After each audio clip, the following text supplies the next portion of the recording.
Hello everyone, welcome back to Adventures Through the Mind. I am your host, as always, James W. Gesso. This podcast explores topics relevant and related to psychedelic culture, medicine, and research, and always with the underlying question of how it is that the psychedelic experience might help us become better people, how it is that we might work with, integrate, explore, and expand our psychedelic experiences in a way that helps us understand what it is to be healthier, happier, better people in the world, personally and onwards onto the web of relationships we are nested within. And this episode is going to explore a rather heavy theme, which is we're going to be talking about grief and dying, and we're going to be doing so through the story shared by one of our guests, both of our guests, about the death of their son. So, and also the role MDMA has played in their grieving process. So that's a topic for today. It's a heavy one.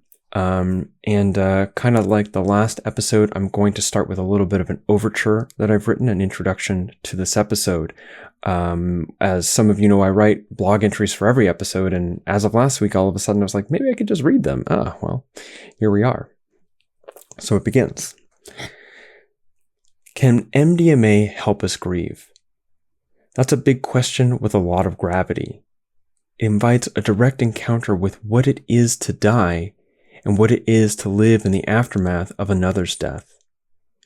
It invites us to wonder what it is about how we grieve now that it needs help at all, which again brings us back to what it is to die and survive those who die before us.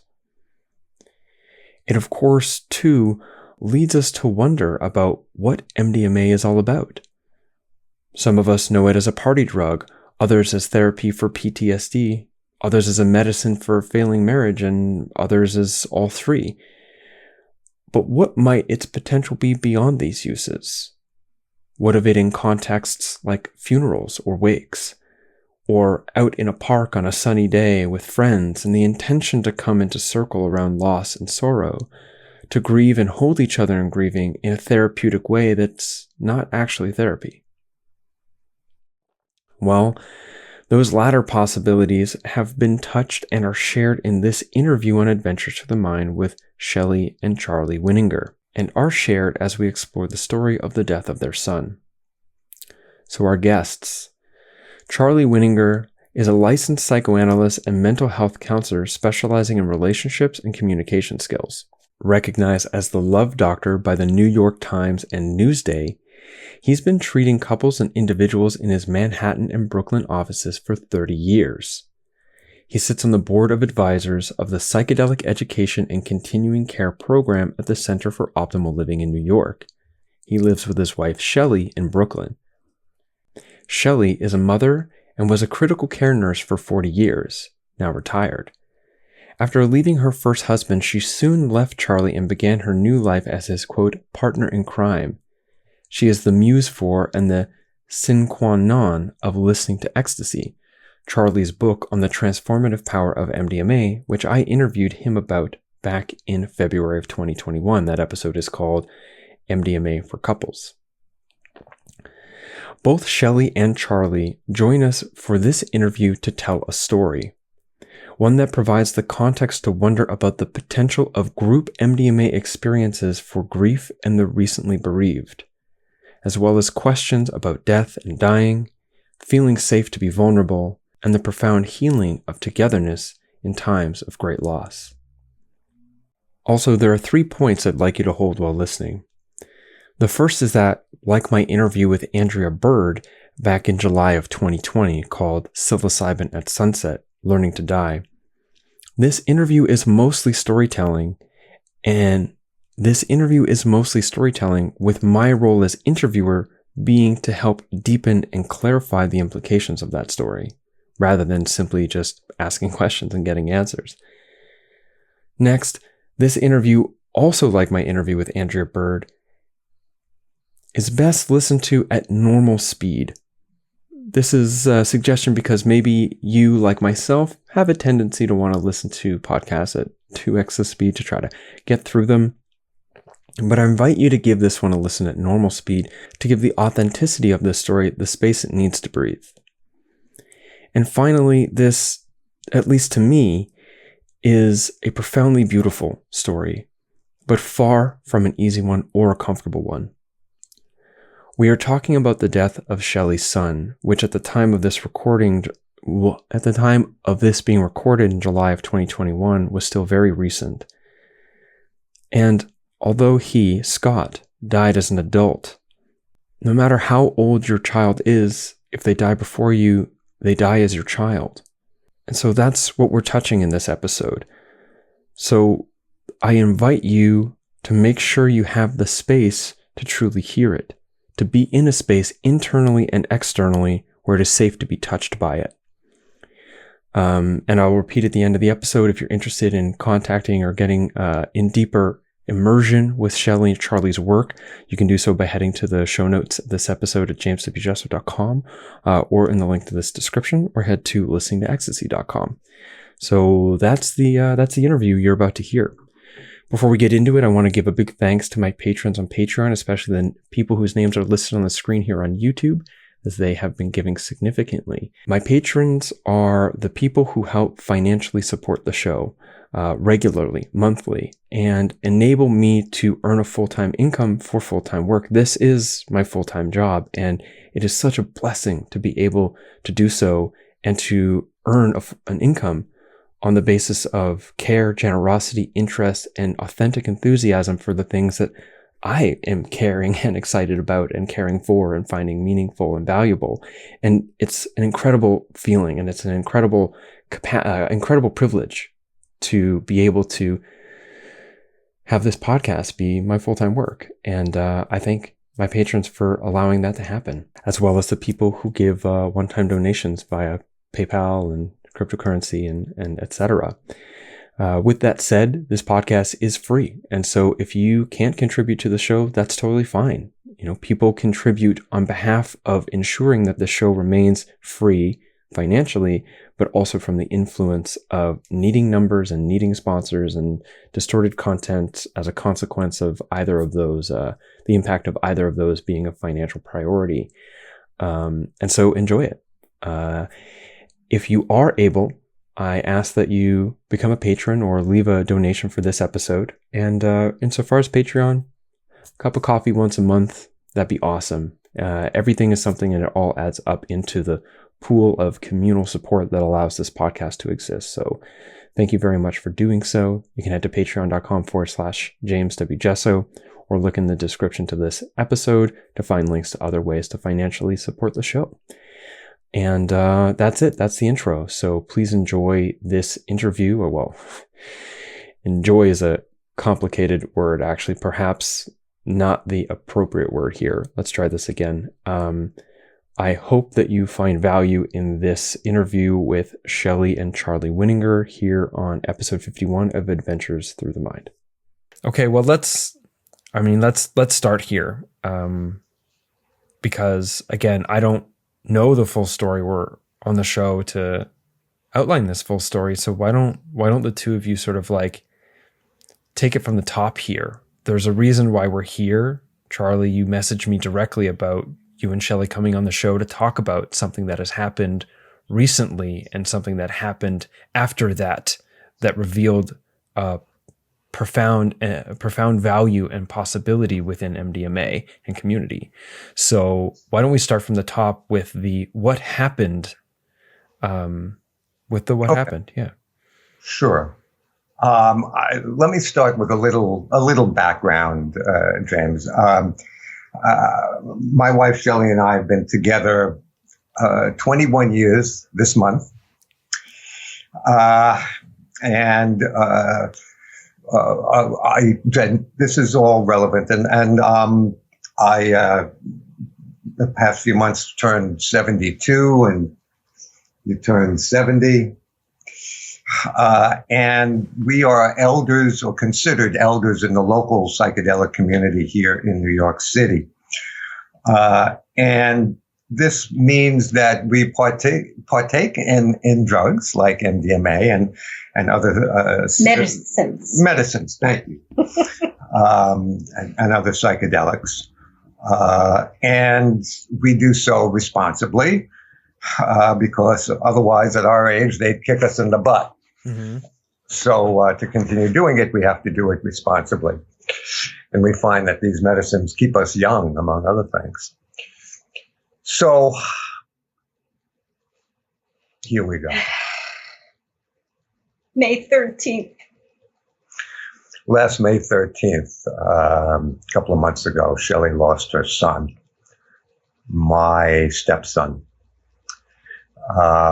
We still don't know why he died. The results of the autopsy still are not back. He was 39 years old. And He suffered from the age of 11. He was in and out of psych hospitals, basically diagnosed bipolar, although later on it was more borderline personality disorder. He also, as he got older, he suffered terribly from medical problems, pain, weakness, on and on. Went to different doctors. His diet was horrendous, and I kept telling him maybe he should change his diet. There's heart disease in my family, big time. And he was suffering, just nobody could tell him what was wrong. And he had just currently moved in with a girlfriend, and with his 2 cats and her little dog. And the cats, he would go down to the cats, visit the cats. meaning down in the basement of their because house the cats and the dog didn't get along. And in fact, the last time I saw him was like maybe 2 weeks before he died. And I said to him, how are you living like this? And he's like, Mom, I don't know. Meaning, how is he living? Like with all the pain. The physical pain. The physical pain. I will tell you, part of this, MDMA was his favorite drug because it gave him respite from the pain of physical pain, and from his demons. We called all his stuff demons. And he admitted it. That's what they were.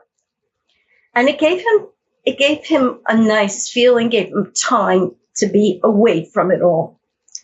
And he was doing it before you were doing it. Oh yeah, he's the one who basically turned me on to it. Yeah, a long time ago. But he was really, he used it differently than we do.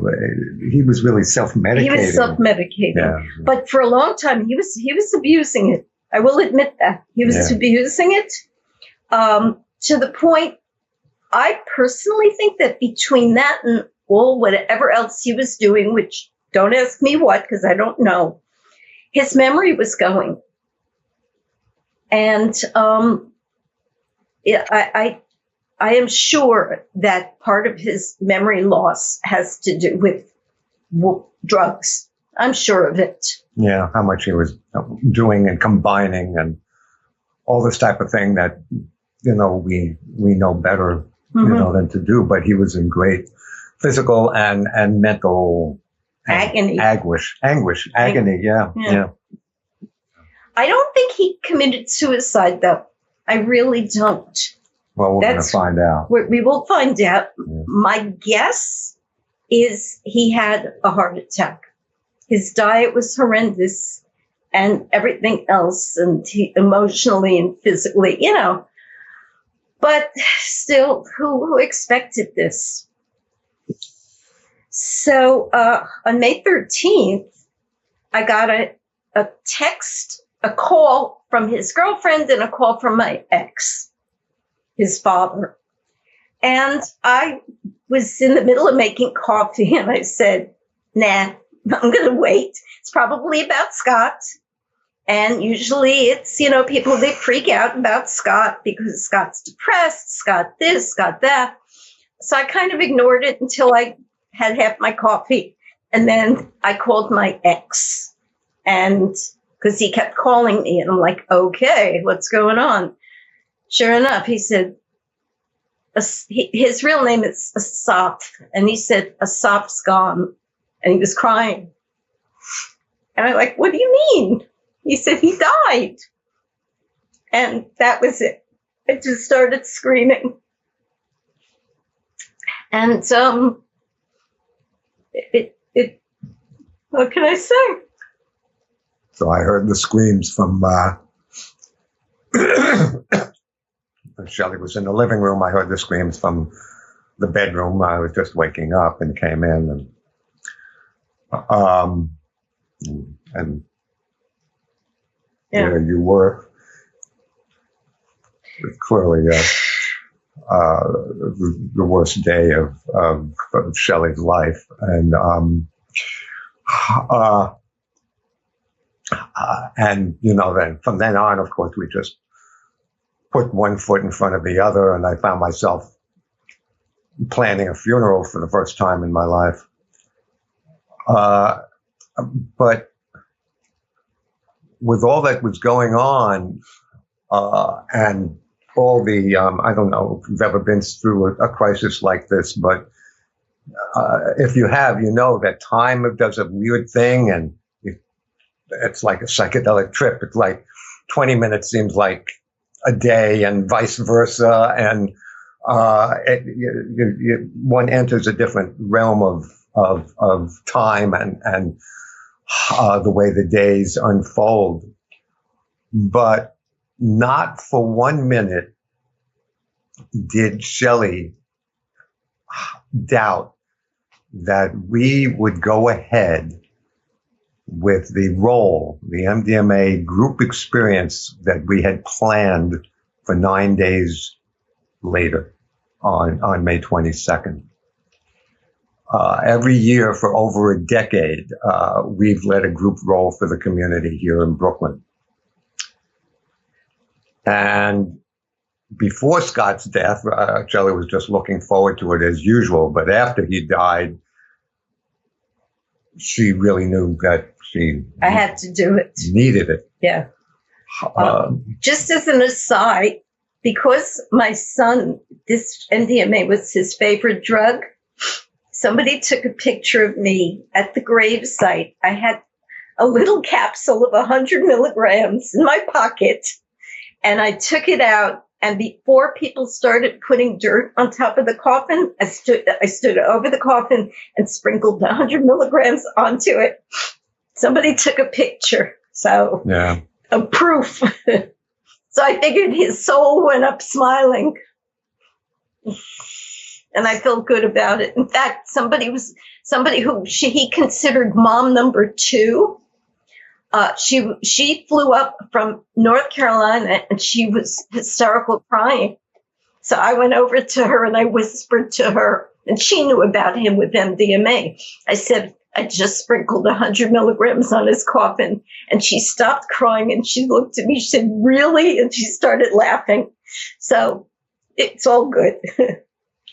And a thing that really is helping me and helped me right from the start, 2 things. Number 1, he's not in pain anymore. And number 2, even though I don't have any, I'm Jewish by, birth, but I don't really have any religion. I take a little from here, a little from there. So one thing I've taken from the Buddhists is that nothing is permanent. And that really, really helped me. But so fast forwarding to. Well, let's talk about that day. In the park, excuse me, we had about 40 friends with us. They had RSVP'd over a month before. People of all ages, from all walks of life, and from all over the country.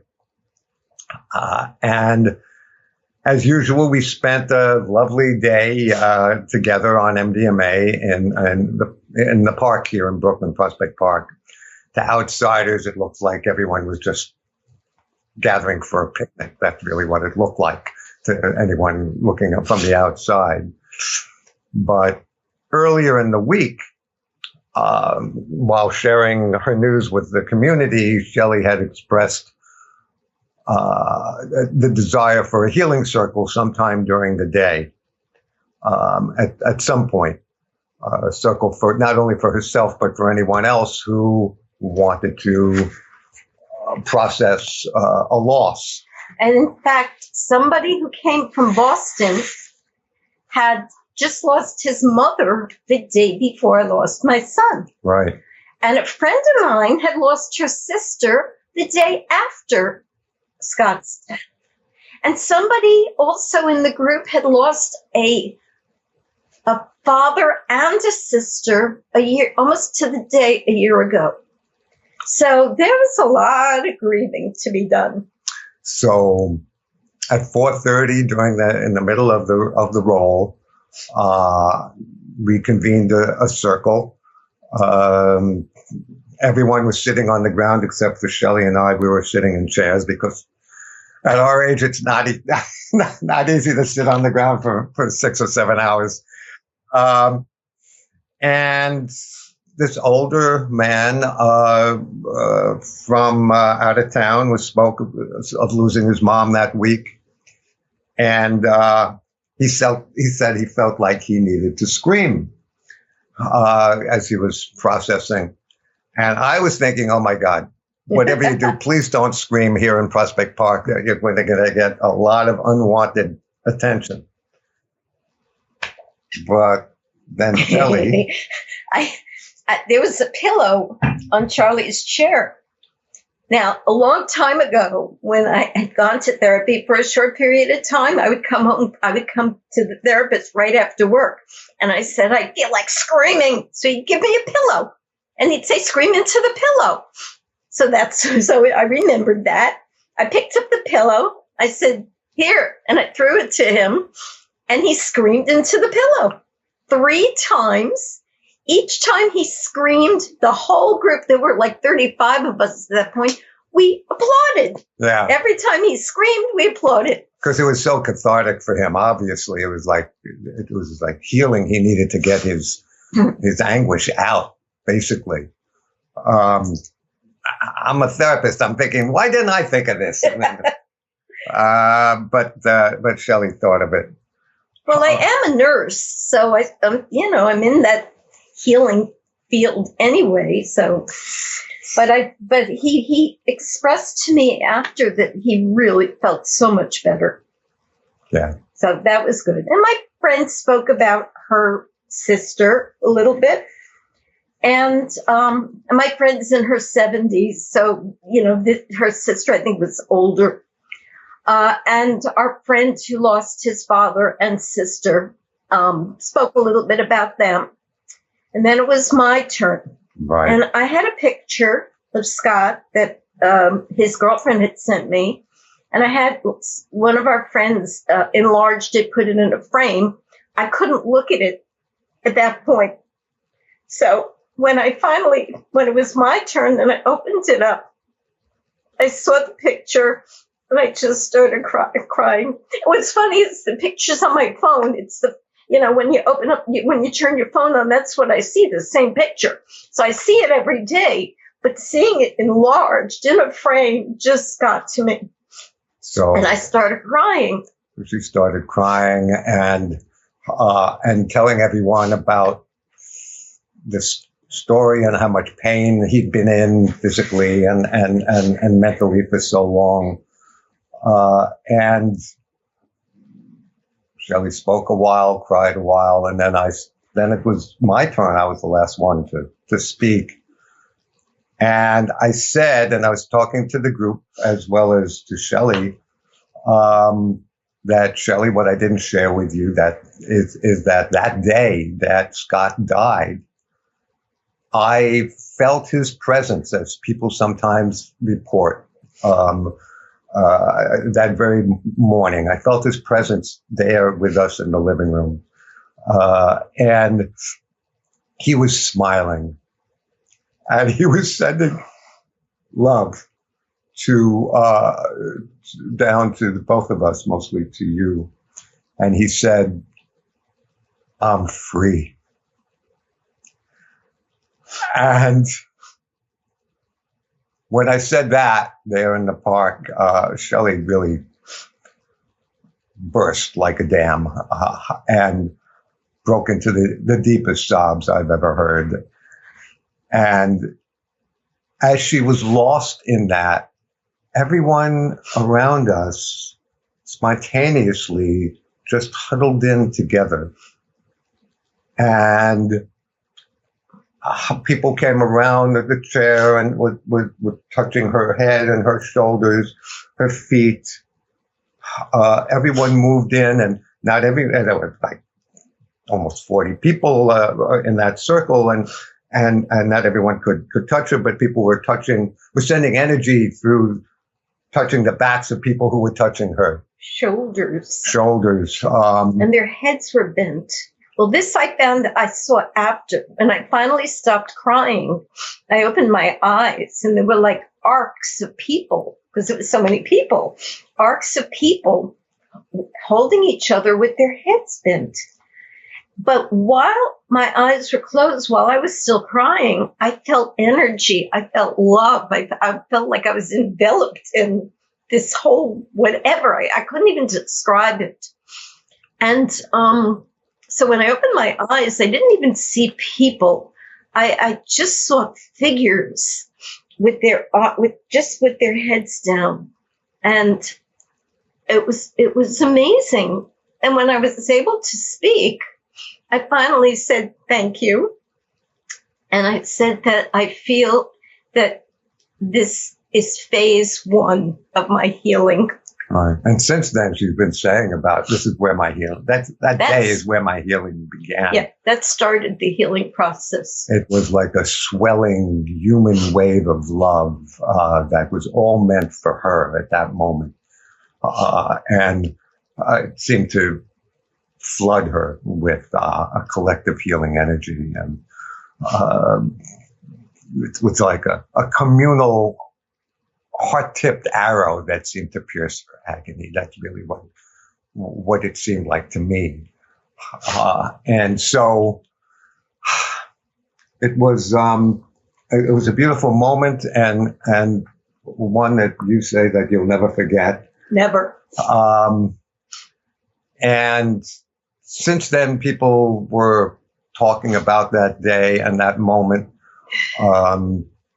Someone wrote and said, I never want, somebody followed up with an email several days later saying, I never want to go to a traditional wake or funeral again after seeing this alternative, after seeing how the community can come together in this visceral, physical way on MDMA, because MDMA this might have happened without MDMA, but not to the extent that it happened, not with the wave of love that poured out of people so completely. And that Shelley and my heart was open enough to accept it. Exactly. Yeah. So, so that's what happened. And it's made me think about so many things. Like, imagine a world where instead of an Irish wake, the type of wake with booze to numb the pain, all that attended used MDMA and everyone rolls together to connect with the grief-stricken people and person and actively participate in their healing in this way from the heart from heart to heart. And I imagine a world where that becomes more the norm. And we also talked about now, anytime we do any kind of group or involved in any kind of group experience, we're going to include a healing circle for anybody who wants it. Yeah. Mm-hmm. Because there's always a need for healing, and there's always a need to process some kind of loss, because as older people will tell you, and as you may know yourself, life is largely, it's about so many things, but one thing it's about is loss. Mm-hmm. and how to deal with it. Mm-hmm. I have like I'm attempting to hold my composure as I express that I'm so sorry to hear about your son. The loss of a child is like, I can't imagine. So it's also really beautiful to hear that you had that community around you. Mm. And I think about Francis Weller in The Wild Edge of Sorrow and his work that says that grief is always too much for one person to hold. And that we were never, like, we didn't evolve to hold grief alone. We evolved to hold grief together. And is there a question here? How good am I interviewed right now? Like, not very good, but oh, that's very profound. That's why we call our community a tribe. The tribal people do this. They don't have one person grieving. It's the whole tribe that grieves together. Yeah. As you were speaking, I mean, you pointed to it. I thought about the Weller thing. I thought about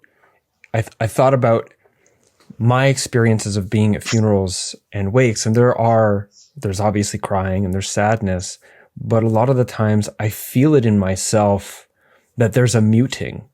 That even though I want to cry and wail, it's like a part of me needs to quiet it down, as if I'm supposed to be holding strong for another person, but that holding strong in the way that my nervous system has been conditioned to do so by the culture of isolation, individual focused, like egocentric, me and my centric culture, is to shut that down. Let me add to that, if I may. It's not only egocentric or individualistic, it's emotion denying. Sure. Maybe even culturally alexithymic as well. I don't know what that word. Oh, it's a Douglas Tataran word that basically is like it's an incapacity to be able to language what your emotions are. Yeah. Well, that was the first time I actually was able to just let it rip. Yeah. Mm-hmm. And the MDMA facilitated that. Yeah. Yeah. And that's what I'm thinking about, is like the MDMA. I mean, okay, so you're coming together as a group, and then the MDMA has created this group coherence. Mm-hmm. It also has let your defenses down enough so in a way that you can really feel what's happening, but also in a way where it's because even though it hurt, I'm assuming, because even though it hurts, it feels safe to be in that much pain. Right. And then you have all these people who, because of the MDMA, that automatic guard of like, I got to shut down my emotions to be strong for another person isn't there. There's only just openness and love. And then you can really be strong for that other person by holding them vulnerably in their vulnerability, in love and full emotionally open presence, in deep intimacy. Yeah. Exactly. Instead of the standard way of, like you were saying, of a wake or funeral, which is don't cry, be strong for other people, and as if not crying is a strength somehow. And so crying is a weakness, especially right. for men. Yes. Yeah. Well, even crying is a symbol of weakness, because sadness is the weakness, perhaps, or expressing vulnerability is the weakness. Expressing the vulnerability is the weakness. That's right. Mm-hmm. That's right. This is why MDMA is so great for PTSD, for soldiers. They are able to express what a soldier is supposed to be strong, but this helps them realize that you're still strong even though you're crying. Yeah. Even though you're facing this demon, whatever is your demon, and it's what helps us stay strong. Yeah. It's open heart.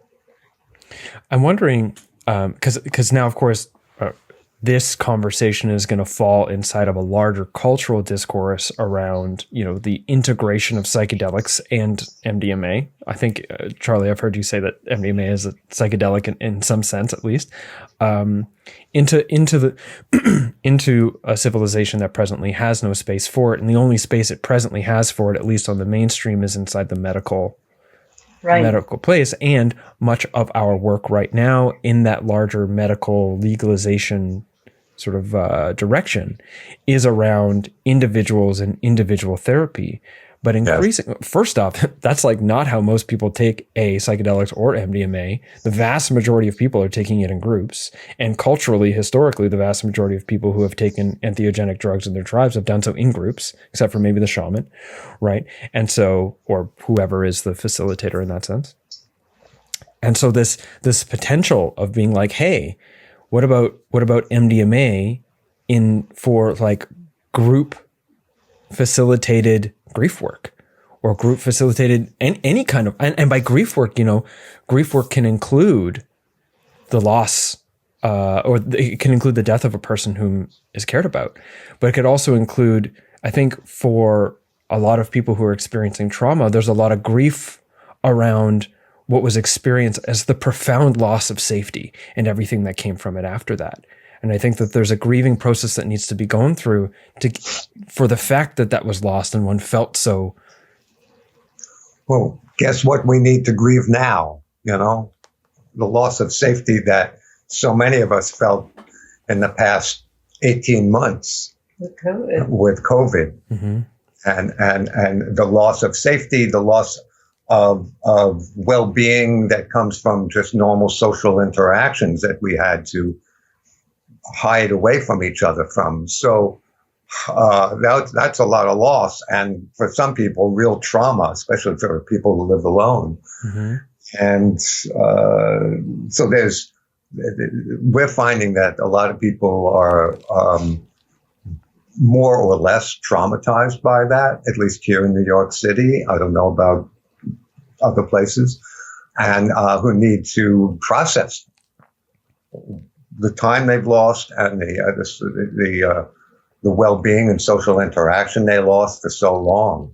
The loss of normal life. It's like going through a war. Loss of jobs, loss of all kinds of things, and it's sort of like going through a war. Only even in war, people are usually huddled together.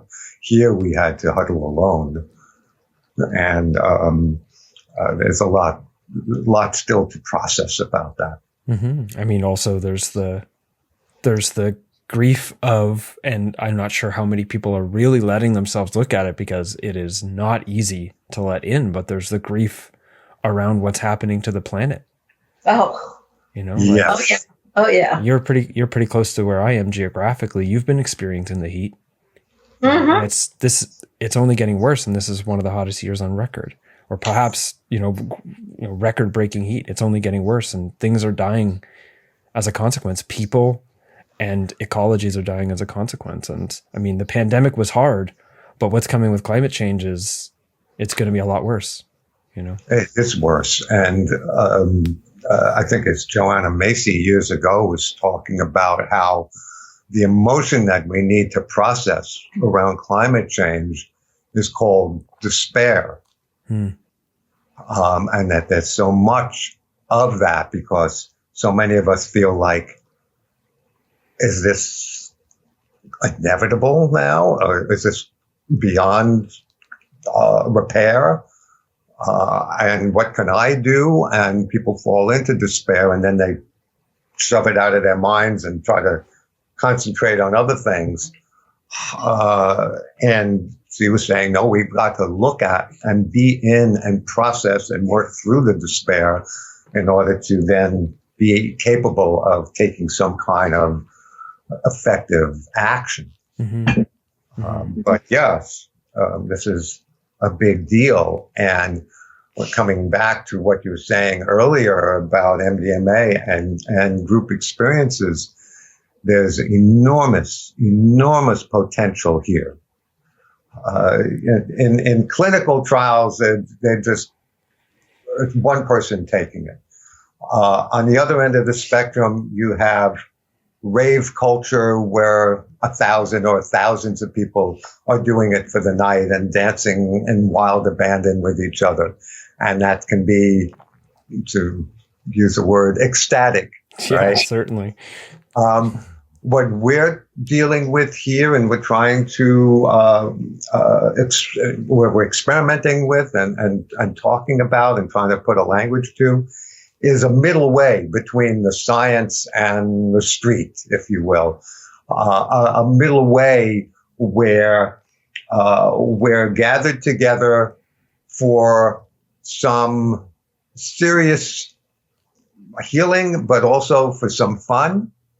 And the rest of that day was before that healing circle was, and afterwards was casual conversation. Connection. Yeah. Connecting people. Yeah. People from Wisconsin connecting with people from Boston, with people from New York, with people from Maine, with people from all over. And friendships were made and continued, and we now have an ongoing chat on Signal, which is an encrypted app, and new friendships have developed, and so this is a middle way that we're experimenting with and seeing that there's enormous potential for group cohesiveness, for community building, and for meaning making, like we had on that day. Or like we have at our potlucks. Yes. Well, that's sober. Those potlucks are sober. They're potlucks for the psychedelic community, but we have them every year here in our home in Brooklyn, but those are sober events. But these events in the park that we do once or twice a year are with MDMA. Even in the middle of the pandemic, 6 of us got together. Out of the 6, there were 2 couples and 2 singles, and we got together in a park. We all kept 6 feet apart. We had these clear the eye shield, the face shields plus masks. Where clear masks where you could see the person's mouth. Mm-hmm. It was not natural feeling, but it was good. It was helpful. That was one of them, but we did another one where we had more people, and then we wore about 12. Yeah, we wore the clear masks in another park. That's right. Yeah. So we kept it up because we felt in this time it's important. We needed it. Yeah. Yeah, I needed it to survive the pandemic, and it gave us something to look forward to. Yeah. A slight divergence from this last point that you were talking about, of course, togetherness. One of the things that I think, hopefully, for a lot of people, if not us as an entire society, that we've come to recognize over the last year is that our togetherness is something very important and vital. But I'm thinking about Françoise Berzat and she, in my interview with her a while back, had mentioned, I asked her about whether or not MDMA had a spirit, and she didn't necessarily, I don't think she said that MDMA had a spirit exactly, but she definitely said that the MDMA experience is a holy space, and thus, deserves the type of reverence and respect as something with a spirit such as mushrooms or ayahuasca might have. And I'm thinking about that holy space as a space of profound togetherness, and about all the value that exists between that. You put that spectrum of like rave culture and like trauma treatment where just the client takes it and there's a therapist, and all the places in between where it can be used as a way to bridge our capacity to connect with each other in ways that reveal value. Not that the molecule itself produces the value, but the molecule utilized in ways that are geared towards connection and geared towards, togetherness and whatever sort of frame that togetherness holds. Yes. The molecule dissolves the barriers temporarily between us. While also feeding the love, because I've also taken substances like cathinones that dissolve the boundaries, but they don't have that love bit.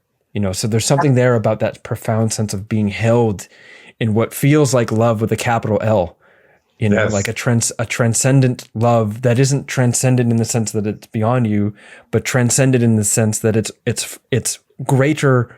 It fills you so much that it is something that, I don't know, what's the word I'm looking for? It's not something that's beyond you coming in, that it's within you and growing out or something like that. Maybe I'm not describing that as well as I could, but compared to, say, experiences of being full of love on psilocybin or elsewhere, it feels like it's coming in from outside of me, where with MDMA, it feels like it's coming from inside of me outwards, and that it connects me by coming from outside. Yeah. Yes, because my experience of MDMA is that it coaxes me to connect with the person I'm with, the people I'm with. I've done it once or twice in my life alone, and it was like, okay, I feel like I'm all dressed up and nowhere to go. It's like it's really something to do with another person or with others. Yeah. Mm-hmm. Mm-hmm. So Shelley, I'm going to ask, this might be a sensitive question. Go ahead. Can we take a break? Yes, absolutely. Thank you. Yeah. Then I'll answer your question. Great. So again, I'm sensitive to how this question might land. But I'm curious about how your experience of grieving the death of your son shifted as a consequence of this MDMA assisted group healing release grieving ritual. Has it changed in some way, in some fundamental way, or do you feel like it just advanced the process? Or I don't want to put words in your mouth here, but that's kind of the direction of my question.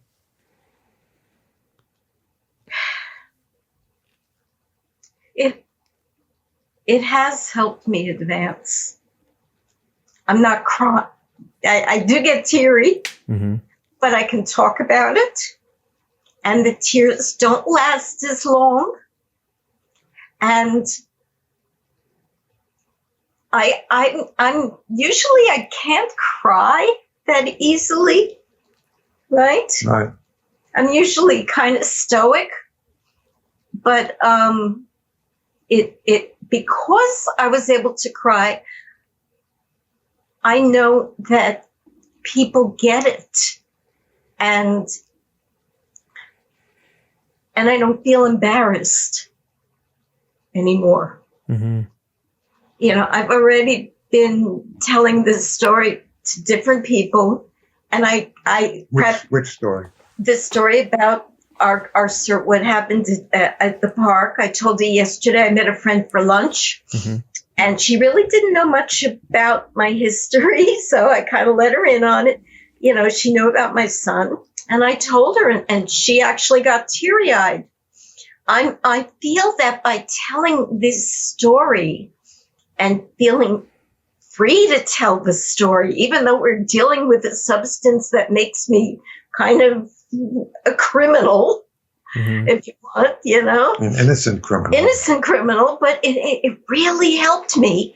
And by telling the story, every time we told it in front of the Brooklyn Psychedelic Society, and I cried, and people cried, and I'm touching people this way, that I'm able to touch them and tell them how beautiful it was for me.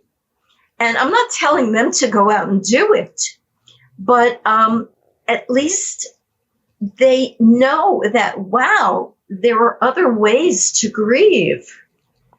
And I'm hoping people, in fact, this woman that I was with yesterday, you know, she said, "Oh my God, I wish I could do that." I said, "Well, you know, you just stick around. Call me if you're ever in the mood. I can help you," because she has issues with her children.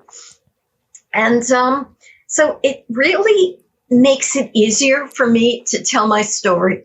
Mm-hmm. This is an important story. We've never really heard about anybody using MDMA for grief like the way we did. And it's something that we plan to do now with all of our experiences to help others.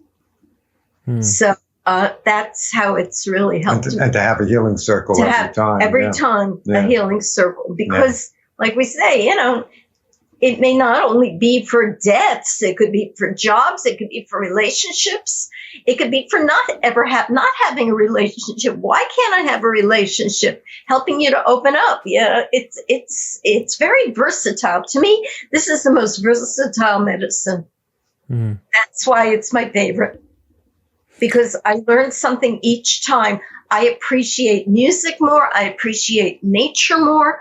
Anytime I take the medicine, I even if I have no intentions, I find that I learn from it. So something that came up there for me when you were talking was something someone I hold as a teacher in my life, Stephen Jenkinson, talks about as like the ability to be utterly wrecked on schedule. And that's not something that we're generally conditioned well to do when it comes to around dying, because when our time comes, we try to be strong and, you know, fight it and not actually sort of accept that we're dying until the last possible moment, because that's given up. And then afterwards, we're strong for each other by not letting the grief wreck us. And culturally, we think of grief as the consequence of an event, that the appropriate response is for it to lessen over time. And if it doesn't lessen over time, the further you get away from the event, you know, then it becomes pathological, rather than recognizing that that it is an appropriate response to be utterly wrecked by something like the death of your child, or to be utterly wrecked by something like, now I'm dying and I have to say goodbye to everybody I love all at once. And that's the appropriate response. Yes. And so, and I think that, and to be in community, like I said about Francis Wellers, to hold the grief of that in community is essential to hold it at all.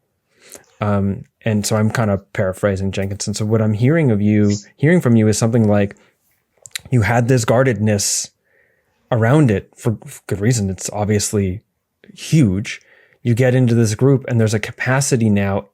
The MDMA and the group setting allowed you to be utterly wrecked in this way that has now opened it. Now the grief can flow through you the way that it does, rather than being constricted in one way or another.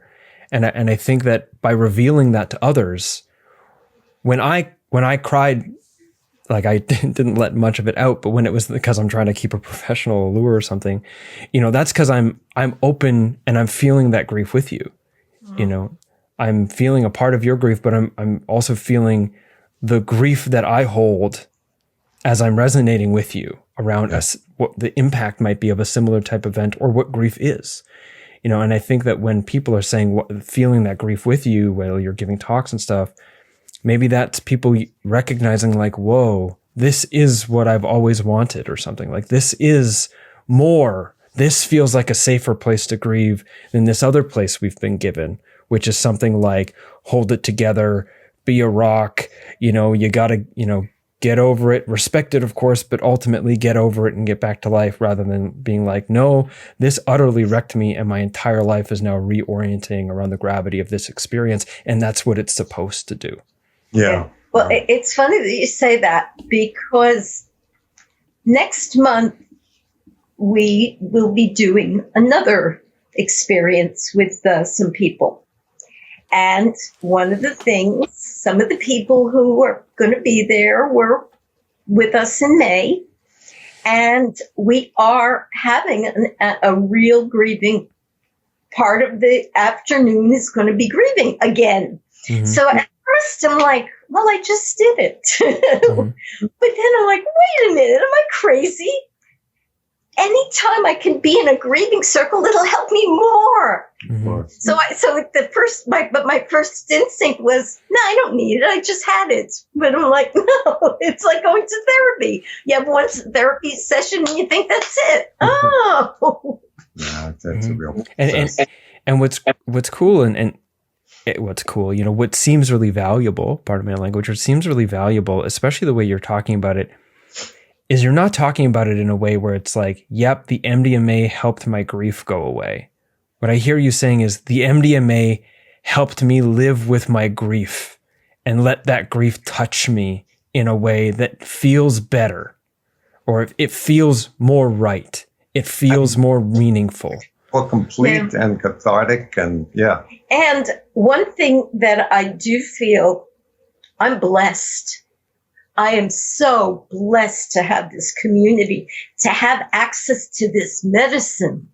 This is something I do not take for granted. Mm-hmm. If this were in my other life when I was still married to my ex-husband and this happened, I would have no way to mourn like this. Right. So I am so blessed.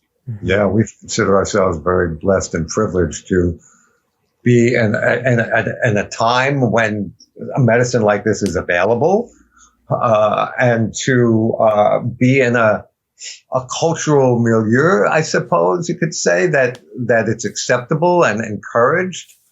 But it's still not legal. Right, but it's instead of frowned on and stigmatized. I mean, we're very blessed. You know, other people might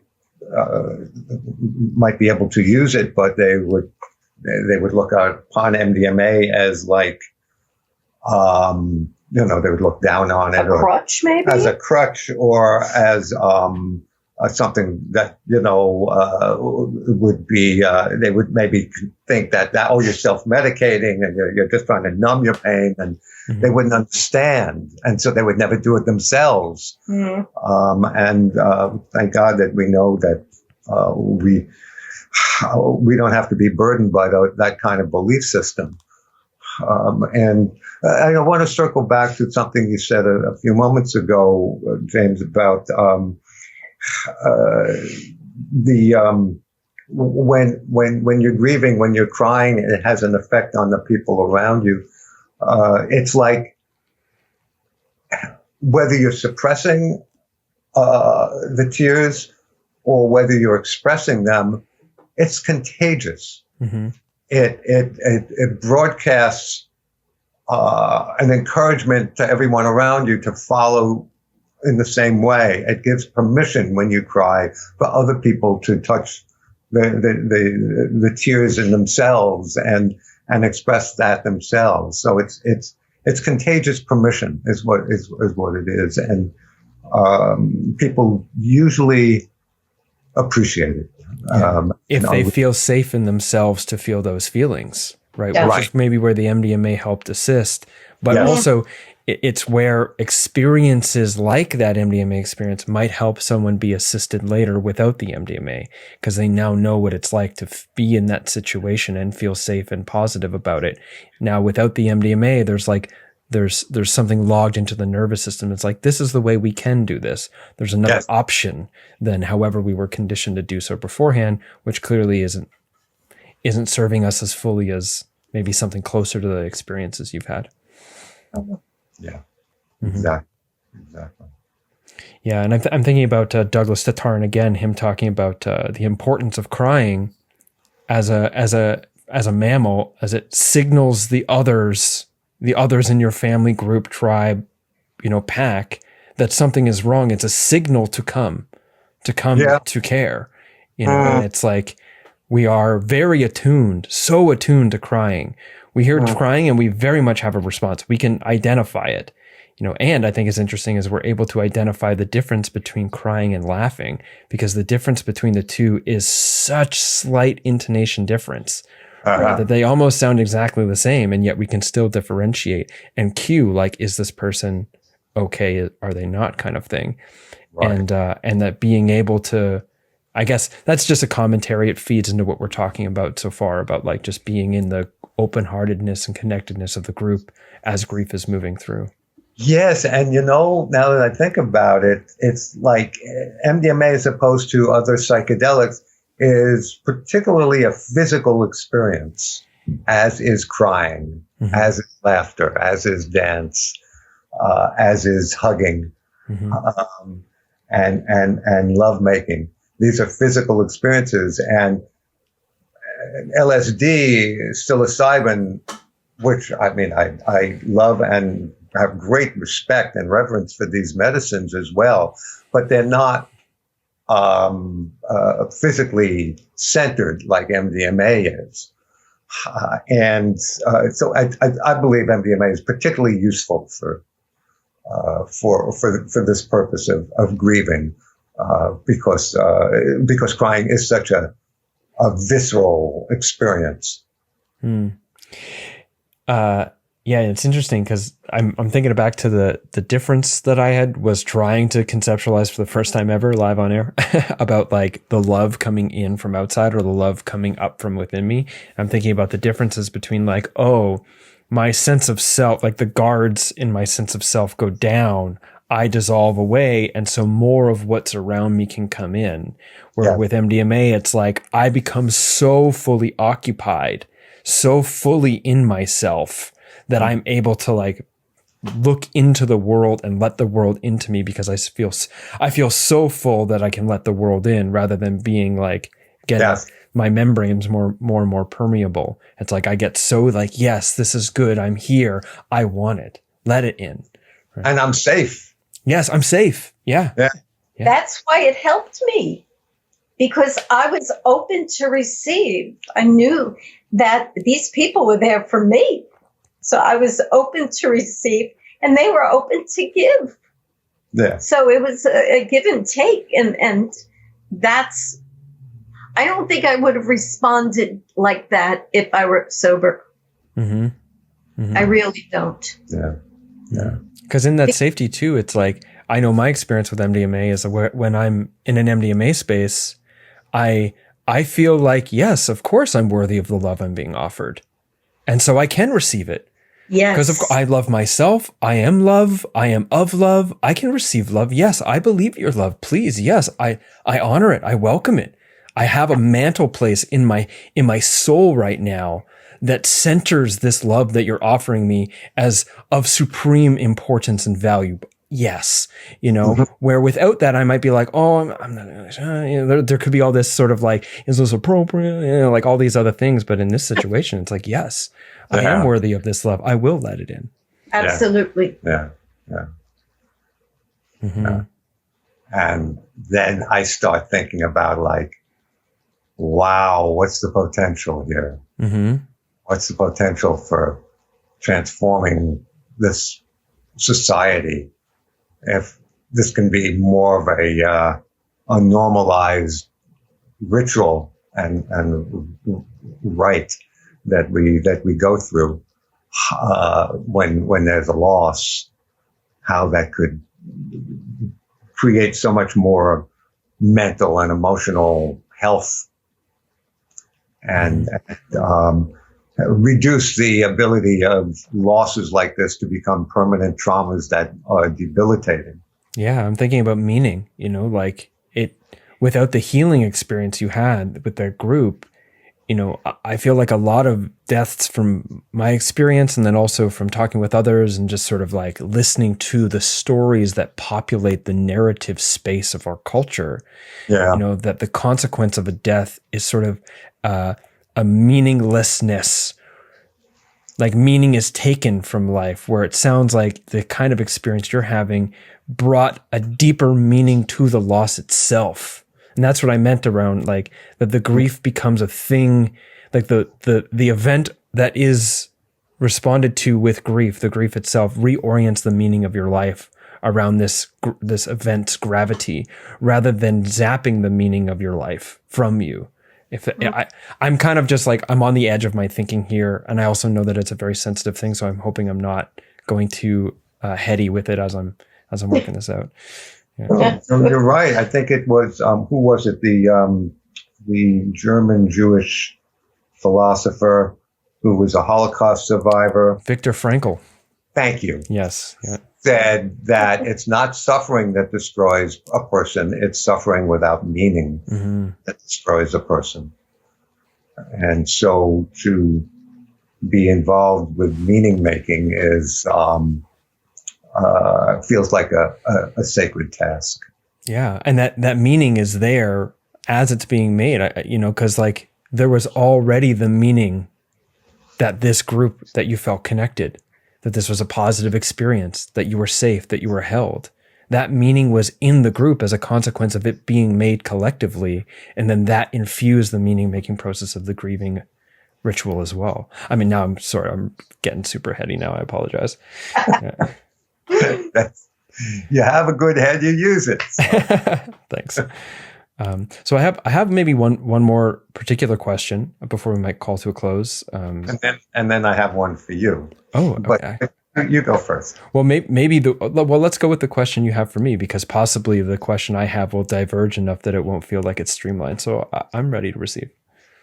I'm curious what's been going on with you, because we spoke back in January, and you seem a little different to me. You seem, it's subtle, but palpable to me. You seem just more open and lighter than I experienced you back in January. And I'm just wondering what's going on with you.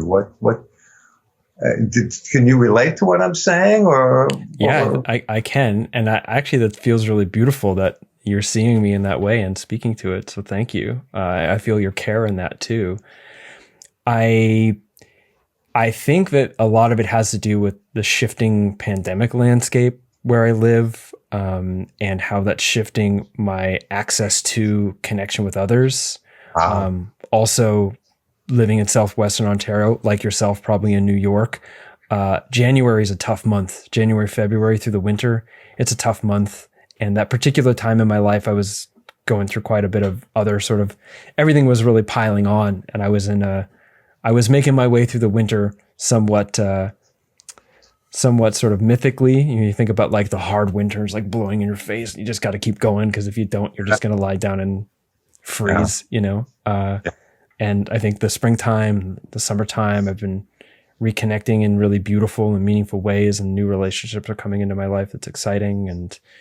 And that is creating more space for me and my partner to be connecting in we always connect in generative, positive ways, but now with sort of just more play and reverie. And so, that's great.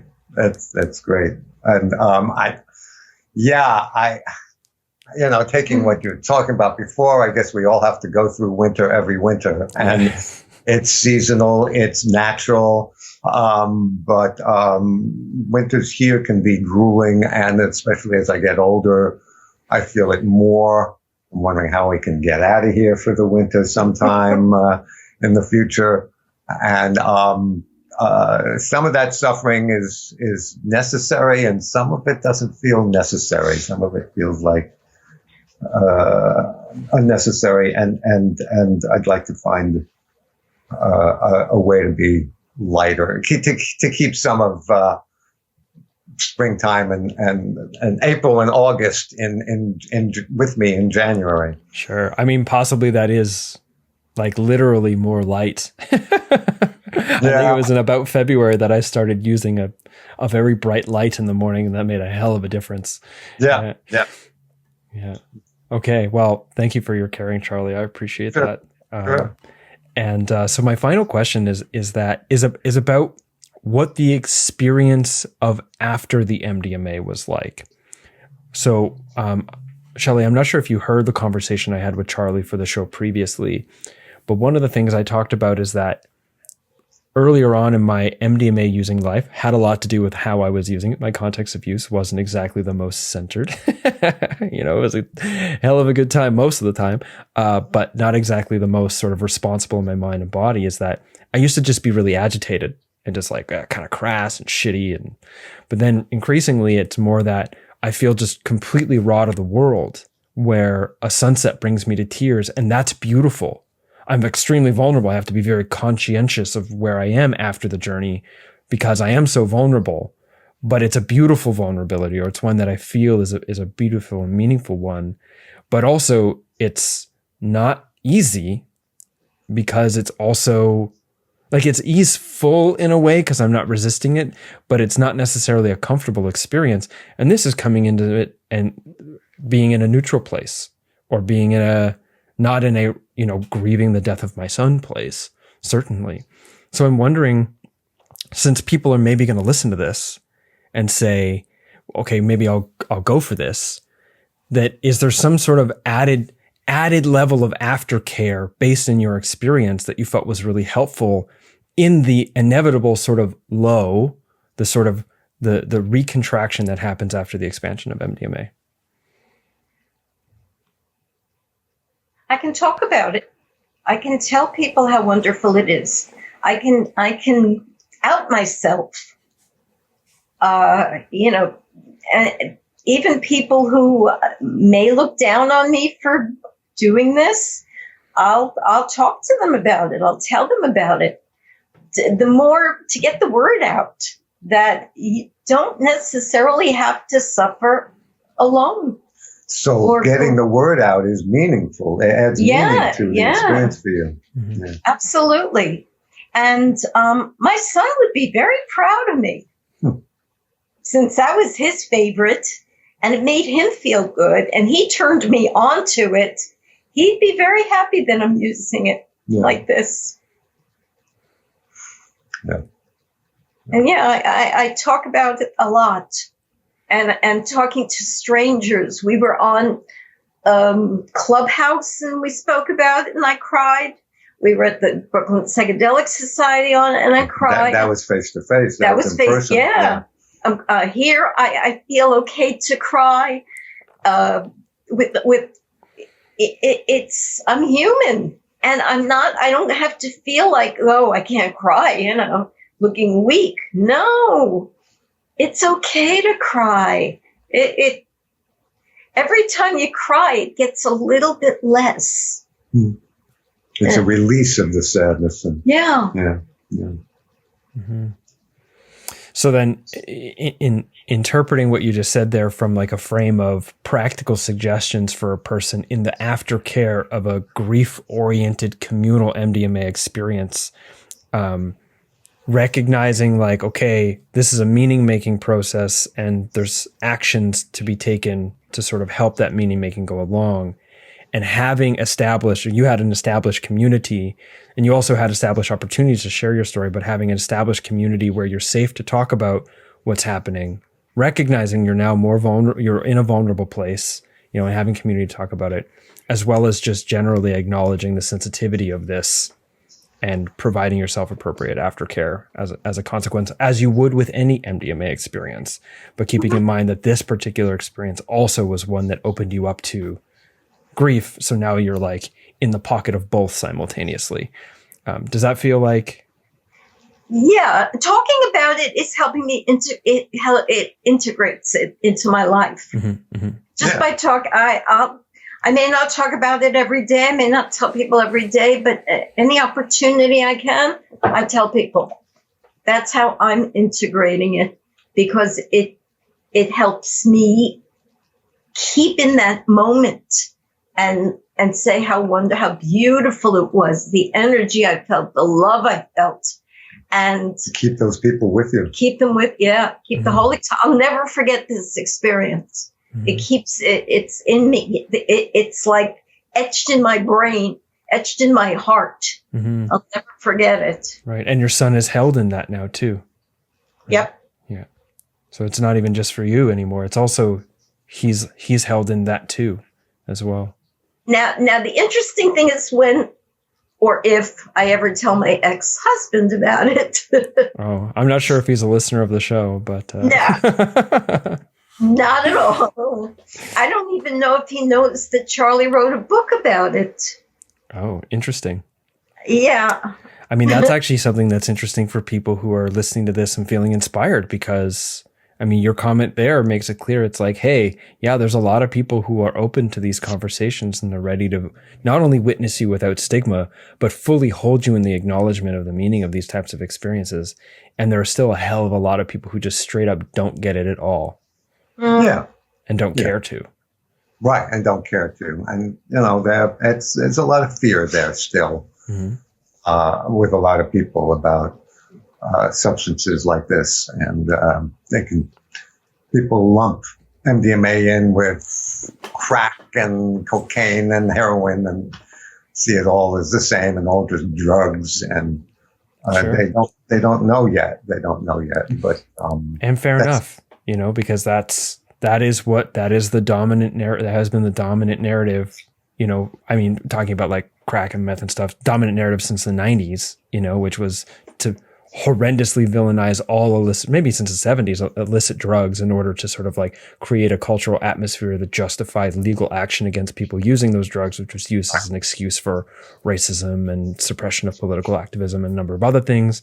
Of course, in the 90s, huge amounts of racism, and of course, probably the CIA attempting to dismantle the Black Panthers, and that was earlier on. There's just like a lot of horrible stuff there. So it's understandable that people would have this stigma. You're working against a lot in order to re-educate yourself around it. Yeah. It takes time. And my sense is that people under 40 have a whole different way of looking at it than people over 40, because they haven't been as steeped in the drug war culture. Yeah. Or had an opportunity to rebel in the 80s, at least, starting in the 80s. Hey, I didn't rebel until the 2000s. That's right. I met him in 2000, and I had barely even smoked a joint. So this was something totally new for me. And so I was 50 in 2000. I was 49 years old when I met him. Yeah. And I kind of spread my wings. I said, I want to try everything that I missed in the 70s. She let me corrupt her. Yeah, he corrupted me. That's beautiful. It's also really That's beautiful. all in the book. Yes. Yeah. Listening to Ecstasy. Where is it? It's on my, I'm looking for the, yeah. I see the spine on my shelf right there. Here we are. Yes. Excellent. Looks like yours has about as many tabs as mine does. Yeah. Great. So, also it's really beautiful. I was going to say it's really beautiful to see in that moment. It was really evident the connection the two of you share, when you're talking about your entry into substance use culture and the experience it can offer you. So that was really beautiful to see. Okay. So let's do a close here. Thank you both for being on the show. Charley, thank you for reaching out. Shelley, thank you so much for being open to being so vulnerable with your story and sharing your story. I have the sense of, and also am holding hope that it lands with a lot of people in a positive way. And I wish you two well. And of course, I also wish you continued support and care in the process of continuing to grieve the loss of your son and stepson, from what I understand. And we encourage members of your audience to tell you their response, of course, to the show, but reach out to us. And if you want to connect, you can reach us through Facebook? Well, through Facebook or go to listeningtoecstasy.com. That's the name of the book, listeningtoecstasy.com. You'll see my email address there, and you can connect with me. I'm happy to hear from you with any feelings that come up from the show. I'd love to hear. Great. And I'll make sure links to that are contained in the show notes of this episode at jameswjessup.com. Shelley, Charley, thank you so much, and take care. Thank you. Thank you. And cut.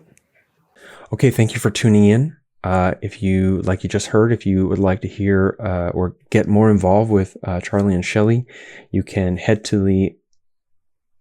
listeningtoecstasy.com, or you can find content links in the description to this episode at jameswjessup.com. Links to which will be in the description wherever you're checking this out. Additionally, I'm going to link Charley's other interview with me, MDMA for Couples, and I'm going to link my interview with Andrea Bird on psilocybin at sunset, learning to die. As if you found value in this episode, you'll likely find value in that episode too. I'm also going to include my first interview with Stephen Jenkinson as well, called What Dying Means. Because again, if you found value in this episode, you'll probably find value in those two as well. So those will be in the show notes to this episode at jameswjessup.com, episode 150. Thanks for tuning in. Thanks for contributing financially to the show if you're able. And thanks for caring for these topics in a way that hopefully allows them to step into and be carried onto the world as a consequence of how you express your care for them in the relationships you are webbed within. And on that note, I will see you on the next episode of Adventures Through the Mind. Take care.